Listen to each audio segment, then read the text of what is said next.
If you'd asked anyone in Willowbrook about Marcus Stone, they'd have told you he was the richest and toughest rancher west of the Brazos River, a man who snapped wild stallions with a look and had never lost a penny or a barroom fight. They'd also tell you his choice in a bride had sent shockwaves down every muddy lane and gilded parlor for 50 miles.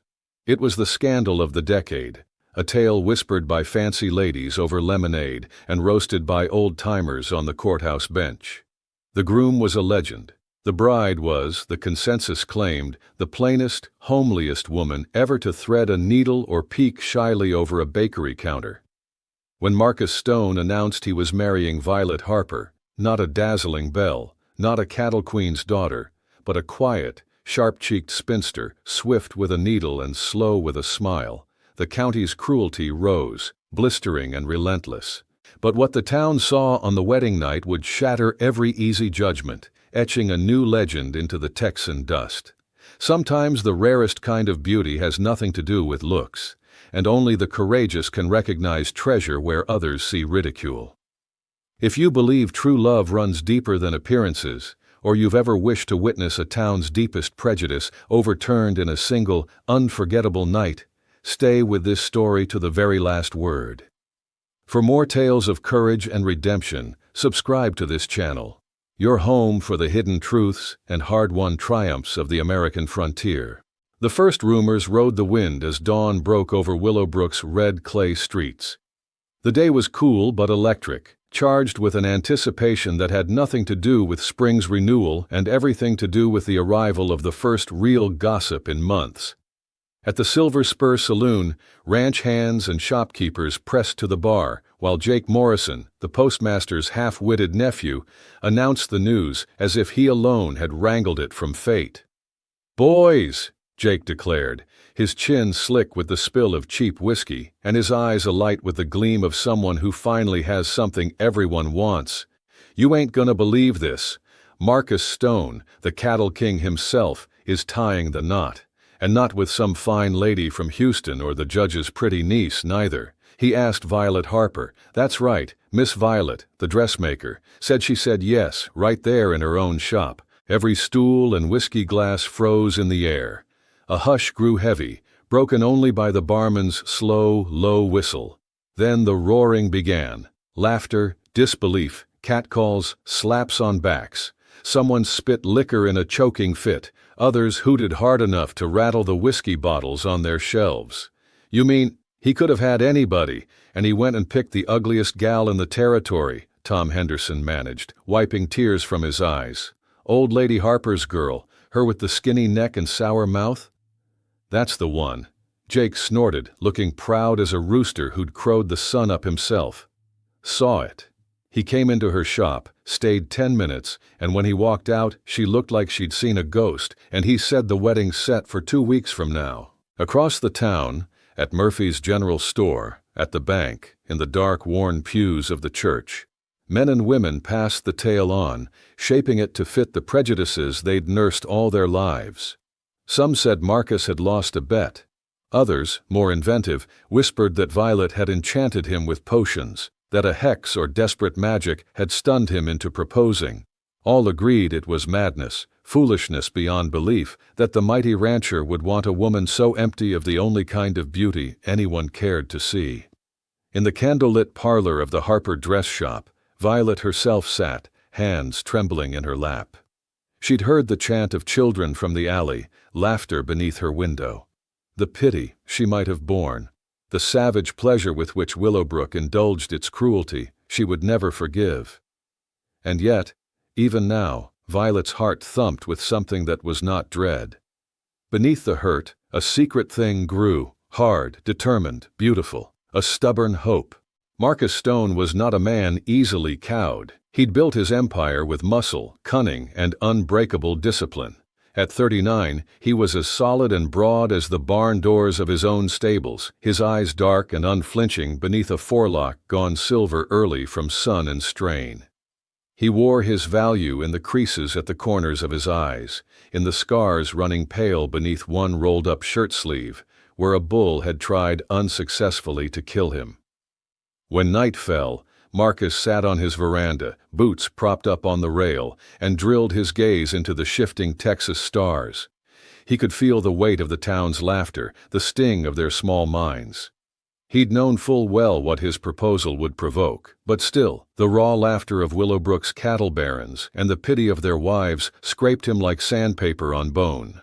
He'd chosen Violet Harper not in ignorance, and not out of lonely desperation. He'd chosen her because he'd watched her for years, how she stitched hope and dignity into bone-tired women's dresses, how she delivered baskets of food by night yet was never thanked at dawn, how she stood a little taller every time someone tried to shrink her with a whispered word. He'd watched her survive, and then, astoundingly, begin to thrive, though the world had left her precious little light to grow by. He saw in Violet a rare kind of strength. He wanted it beside him. He wanted to be the man who deserved it. If you'd walked into the Harper dress shop that morning, you'd have found Violet working quietly, nervous but intent, her needle stitching a future nobody else in Willowbrook could see.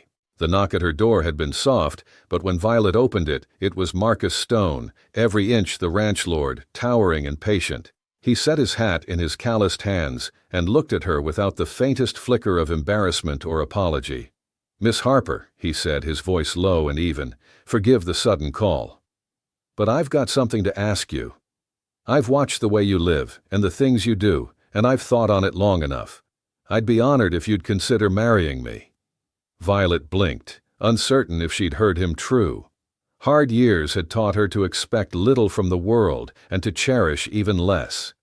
She looked Marcus up and down, searching for the joke, the trick, the shadow of mockery she'd come to expect from men with less glory and far less power. But his gaze was steady. He laid out his reasoning not with compliments or false promises, but with the plain-spoken certainty of a man who knows hard work and doesn't expect it to come easy. "I can't offer you poetry, and I don't expect romance at our age," he confessed, a hint of awkwardness softening his broad features. "But what I can offer you is respect, a good home, and partnership. I can promise you'll never be invisible again, and I'll stand by your side against any laughter or scorn." Violet's breath caught. For all he didn't say, there was more truth and affection in his blunt honesty than in any of the fancy lies she'd heard whispered by men half as interesting and twice as handsome. After a long, trembling moment, she nodded. "Yes, Mr. Stone." For the next 2 weeks, the fires of gossip raged brighter than any prairie blaze. Every day, Violet faced new looks, pity from those who considered themselves kind, open glee from others.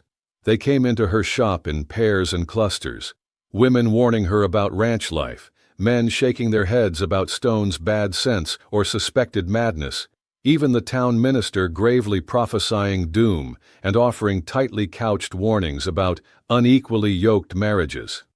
But Violet had found her answer. With every cutting remark, her resolve sharpened. Even Marcus felt the chill. His closest associates, 2 ranchers and a foreman who owed him both jobs and loyalty, gathered in his study one evening while he poured bourbon into tin cups. "Marcus," said his foreman, gruff but not unkind, "you could have had any woman, city or country. Why'd you go and choose her?" Marcus met their gaze with the raw strength that made him legend. "You know what wears a man out? Not work, not hardship. It's having nobody at your side you can truly count on. Violet knows what it is to be judged, to be patient, to do what's right without being seen. I want that in my house, in my life. I want to build something that lasts, not something the wind will carry off with the next dress parade." The men finished their drinks silently, and though they spoke no more of it, the story made its way around town, slightly softened for being worn on the tongue of men who respected Stone's judgment, even if they doubted his taste. The morning of the wedding dawned storm-washed and bright. Violet dressed simply, donning the finest gown she'd ever made, deep blue wool, mother-of-pearl buttons winking like dawn through dusk, subtle embroidery at the cuffs and collar. She pinned her hair back, trembling slightly, aware of the way her hands still shook. Downstairs, Mrs. Chen waited to walk with her to the church. "You look well," she said quietly, not mentioning beauty or the lack of it, but catching Violet's hand in hers. A woman who walks her own path doesn't need anyone else's blessing. The walk was long, the stairs longer. The church had never been more crowded.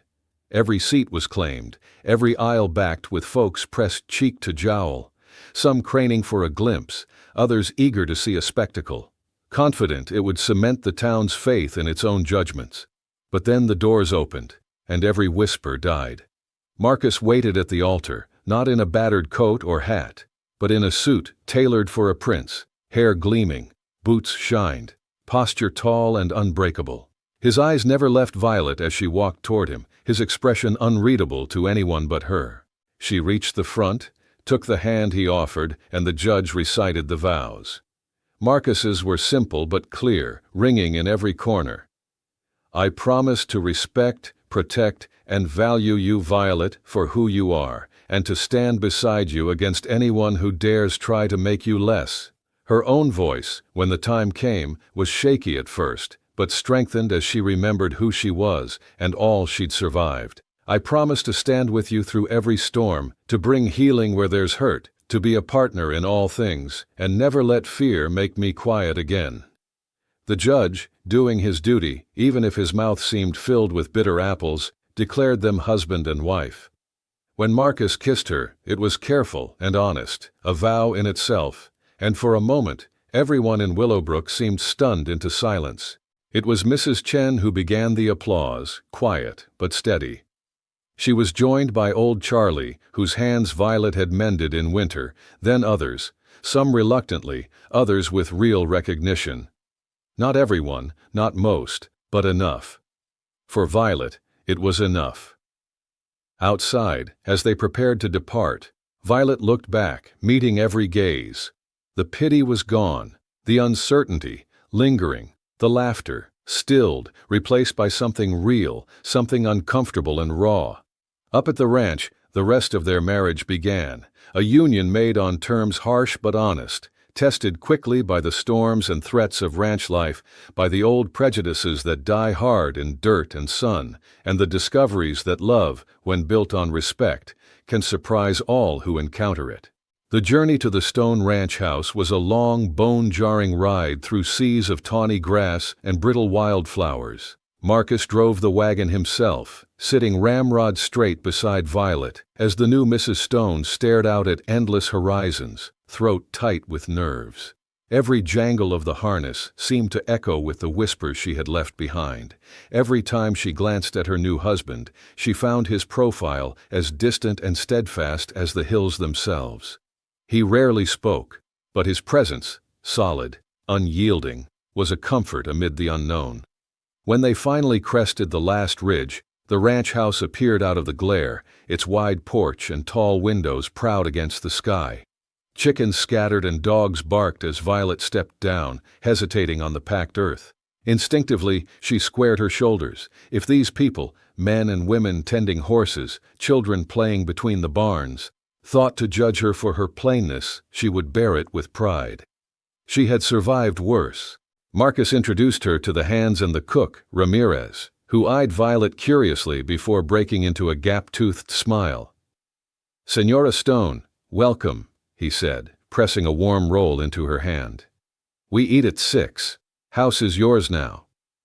The trust in that simple phrase, spoken without hesitation, warmed her. Inside, the house was grand by Willowbrook standards. Bright rugs, sturdy furniture Marcus had carved in lean winters, books lined up in neat ranks, a world apart from the dust and gossip of town. Marcus showed her the kitchen, the pantry stacked high with jars, the big fireplace that seemed eternally burning. Upstairs, the bedroom windows looked out across a sea of grass, and in the corner, a writing desk had already been stocked with paper and pencils. On that first evening, they ate together in a hush broken only by the wind and the distant bawling of cattle. Marcus was awkward, his hands huge and careful, his words few but genuine. "You can have the corner room for your sewing," he said quietly, not meeting her eyes. "Or any room you please." Violet nodded, her thanks soft but sincere. "I'll make curtains first. Windows as wide as these deserve something to soften the light." As the days passed, Violet found her rhythm. She mended clothes, learned the flow of ranch life, and slowly the workers came to her, not for beauty or charm, but for help, advice, a kind word for a homesick hand, or a broken arm set with gentle skill. Despite this quiet progress, the scars of Willowbrook's scorn lingered. 2 weeks after their wedding, Marcus rode to town for supplies and returned late, his jaw clenched. "What is it?" Violet asked, setting aside her book. Marcus hesitated, then shook his head. "Nothing for you to fret about." But Violet could see the tension in his shoulders, the flatness in his voice. "They're still talking. About me. About us." He sighed, looking older for a moment. "They won't let it go. Think I've lost my mind, marrying for something other than what they value." For a long time, silence stretched between them. Then, with new strength, Violet said, "Let them talk." "Our lives are not for their amusement." Marcus looked at her, really looked, as if seeing her for the first time, not just through the haze of defiance or hope, but as a partner. He nodded, then with a hesitant gentleness that surprised them both, placed a work-roughened hand over hers. "I'm glad you're here," he said quietly. "Every day I am." That night was the first they spent not as strangers, nor as people avoiding their doubts, but as two souls tentatively reaching for trust. The real test of Violet's mettle, what would transform her from plain outcast to something entirely other in every eye that truly looked, came on a night when the plains howled with thunder. Lightning cracked the horizon, and all the ranch hands were out trying to round up a panicked herd caught in the storm. Marcus, too, was gone all night, his promise to protect meaning nothing while the elements ruled. Near midnight, the foreman burst into the kitchen, wild-eyed. "Mrs. Stone, Tommy's hurt bad." Horse stumbled in the east gully. Marcus said, "You know something about medicine. Nobody can fetch the doctor in this weather." Without hesitation, Violet grabbed her supplies, needles, linen, jars of bitter herbs, and rode out into the wet blackness. The wind nearly tore her from the saddle twice, but she pressed on until she found Tommy sprawled in the mud, leg twisted, blood pooling from a deep cut. "Hold him still," she ordered, voice steady as bedrock. The men, stunned by her authority, obeyed. Violet worked by feel and memory, binding the wound, stitching flesh with hands that never faltered. Her skirts and face were streaked with blood and prairie mud by the time Marcus galloped up, his own coat torn from wrestling a bull. He took in the scene. Tommy's leg set. The bleeding stopped, the shaking boy gripping Violet's hand, as if she were an angel wrestled from the storm itself. That image, Violet fierce, determined, kind, utterly lacking in fear or self-consciousness, would become the first spark of legend among the ranch hands. Within a week, every household in Willowbrook whispered about how Marcus Stone's ugly wife had saved a boy's life where even the doctor might have failed. New challenges followed: a neighbor's barn fire, a late freeze that threatened the year's calves, an outbreak of fever that swept the ranch. Each time Violet was at the center of the solution, sometimes risking her life, always refusing to fade into invisibility as she had for so long in town. Conversations that had once fallen silent when she entered now bent toward her. Could Mrs. Stone look at this cough? Do you think she'd sew new shirts for the orphans at Christmas? She became, without ever seeking it, a figure of dependability and, gradually, respect. But the most vital change brewed where no one could see, within Marcus himself. Each crisis revealed not just Violet's steadiness, but a warmth and wit that quickened something long dormant in him. He found himself seeking her company, listening to her ideas, relying on her even when his old pride twinged at needing anyone at all. One golden morning in May, Marcus returned from a night ride to find Violet mending shirts at the porch table. Her hair was loose, glinting like amber in the sun, and there was a peacefulness in her expression that made him pause.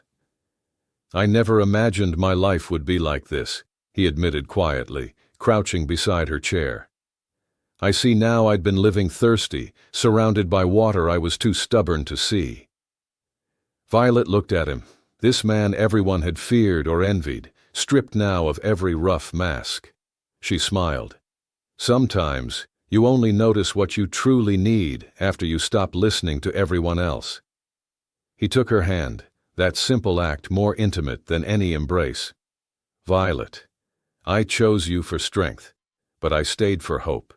The confession hung in the air, and in that moment, the whispers and cruelties of Willowbrook were nothing but dust on the wind. They rode into town together the next Sunday, side by side, Marcus in his best black coat, Violet in a sun-yellow dress she'd fashioned herself, her carriage upright, her eyes clear and composed. The street, so ready to jeer at first, fell into stunned silence. As they passed, children tugged at their mothers' hands to point, and adults paused, their practiced ridicule thawing into reluctant awe or sheepish respect. Violet was not suddenly beautiful, not by the shallow standards that had once defined her, but she glowed with the confidence of someone finally seen, finally valued, and in Marcus's company she did not shrink, but seemed to rise even taller. By the time they reached the church steps, even the sharpest whisperer could find nothing to sneer at that would not sound like envy. After the service, when asked how she had managed such a transformation, Violet only smiled and said, "Kindness given and received, nothing more." And maybe that's the rarest beauty there is. The wedding night, in the end, became more than just a reckoning for Marcus and Violet. It was the beginning of a partnership that would outlast storm and drought, gossip and hardship. A partnership that would teach every watching soul that what is labeled ugly by small minds might just be the seed of something too powerful and beautiful for words. The years that followed only deepened their legend. Violet's garden grew, the ranch prospered, and in the wake of every hardship, the story of the rancher and the ugly wife, who saved men, stood tall, and turned the gaze of an entire town, became something to inspire rather than belittle. And sometimes at dusk, as children traced tall shadows across the packed yard and the first stars winked between clouds, the hands would tell the new ones, "Be careful who you laugh at in Willowbrook." Some treasures, some beauties, are only seen by eyes trained by hardship, by hope, and by the kind of love that looks past all foolish things. For more tales of courage, love, and redemption, stay tuned to this channel, where the heart of the West beats stronger with every story.